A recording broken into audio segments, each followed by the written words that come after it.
நம்ம ஸ்ரீகுமரன் தங்க மாளிகை ட்ரிபிள் ஸ்டார் திட்டத்துல நீங்களும் ஆகலாம் super star. Download the SKTM Jewel app today.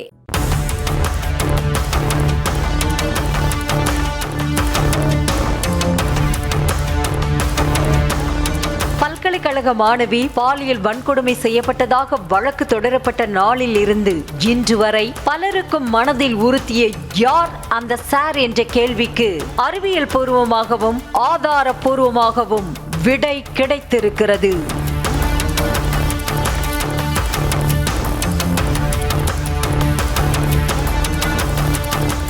மாணவி பாலியல் வன்கொடுமை செய்யப்பட்ட சமயத்தில் குற்றவாளியான ஞானசேகரன் யாரோ ஒரு சாரிடம் செல்போனில் பேசியதாக புகாரில் கூறியதாக தகவல் பரவியது. இதனையடுத்து யார் அந்த சார் என எதிர்க்கட்சிகள் அனைத்தும் கேள்வி எழுப்பியதால் அரசியல் களம் பரபரப்பானது.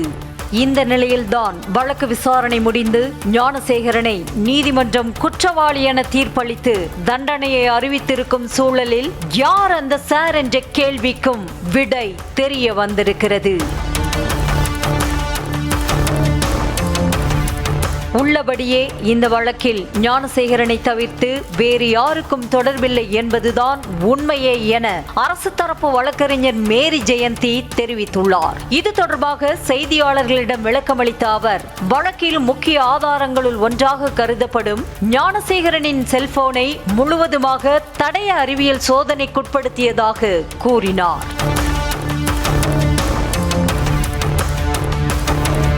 சம்பவம் நிகழ்ந்த தினத்தன்று ஞானசேகரன் யார் யாரை தொடர்பு கொண்டு பேசினான் என ஆய்வு செய்ததில் அன்றைய தினம் அவனது செல்போன் 2 மணி நேரம் பிளைட் மோடில் போடப்பட்டிருந்ததும் தெரிய வந்துள்ளது. வெறும் வாய் வார்த்தையாக அல்லாமல் FSL எனப்படும் தடய அறிவியல் ஆய்வகம் மூலம் ஆராயப்பட்டு ஆவணப்பூர்வமாகவும் நிரூபிக்கப்பட்டுள்ளதாகவும் வழக்கறிஞர் மேரி ஜெயந்தி தெளிவுபடுத்தினார். அந்த போன்ல என்னென்ன விஷயங்கள் இருந்தன, அதில் அவருடைய சோஷியல் ஆக்டிவிட்டீஸ் என்னென்ன, சோஷியல் மீடியா எதெல்லாம் இருக்கிறாரு, வேறு என்னென்னலாம் அதில் இருக்குது அப்படின்னு சொல்லி எல்லாத்தையுமே அந்த ஃபாரன்சிக் அனாலிசிஸ்க்காக அனுப்பப்பட்டது. அதில் குறிப்பாக அந்த சம்பவ தினம் 23ஆம் தேதி அந்த ஃபோனுடைய நடவடிக்கை என்ன அப்படின்னு ஃபாரன்சிக் லேப் அனலைஸ் பண்ணி அந்த ஃபோன் ஃப்ளைட் மோட், அதாவது ஏரோப்ளேன் மோடில் போடப்பட்டது அப்படிங்கிறத FSL ஃபாரன்சிக் சயின்ஸ் லேபரட்டரி ரிப்போர்ட்டாக ஆவணமாக நீதிமன்றத்தில் தாக்கல் செய்துள்ளது.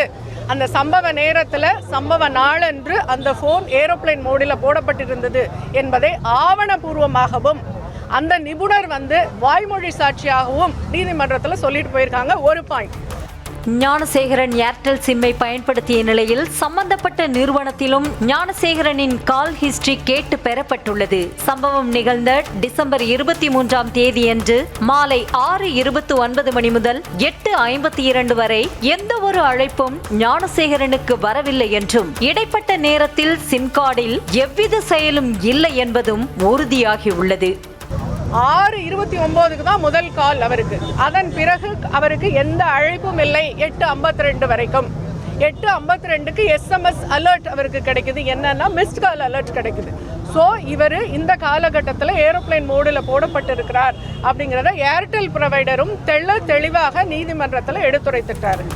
BNS பிரிவு 358 படி ஒரு வழக்கில் கைது செய்யப்பட்டவரை தவிர்த்து வேறு யாருக்காவது வழக்கில் தொடர்பிருப்பதாக நீதிமன்றம் கருதினால் அவரையும் குற்றவாளி என தீர்ப்பளித்து விசாரணையை தொடர உத்தரவிடலாம் என்ற மேரி ஜெயந்தி அதற்கு இம்மி அளவும் இடமளிக்காத வகையில் அறிவியல் பூர்வமாகவும் ஆதாரபூர்வமாகவும் நிரூபிக்கப்பட்டுள்ளதால் இனி யார் அந்த சார் என யாராவது கேட்டால் அது நீதிமன்ற அவமதிப்பாக கருதப்படும் என எச்சரித்துள்ளார். நம்ம ஸ்ரீகுமரன் தங்க மாளிகை ட்ரிபிள் ஸ்டார் திட்டத்துல நீங்களும் ஆகலாம் super star. Download the SKTM Jewel app today.